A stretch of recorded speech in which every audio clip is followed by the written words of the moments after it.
If you have added one of your team members to your Notion workspace and they may have some trouble trying to make changes to their tasks, here are a couple of ways for you to check to make sure that that person has the right permission settings. Let's dive right into it. What you can first do is make sure that they've been shared to the page in question.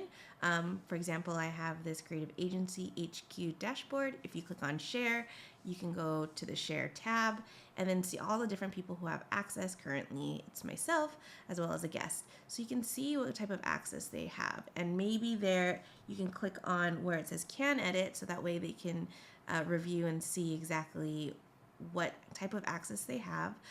In some cases, there is going to be can edit or can edit content. So if you only see can edit, they should have access to making those changes. So this will receive all of this will technically create permissions across the full page. If you click on this button here, so you can also check individual components. So if you click on this arrows here, you're going to click on this. You can also tap on share to make sure people have access. So people who have been invited to the Creative Agency HQ, which is this main page, can edit.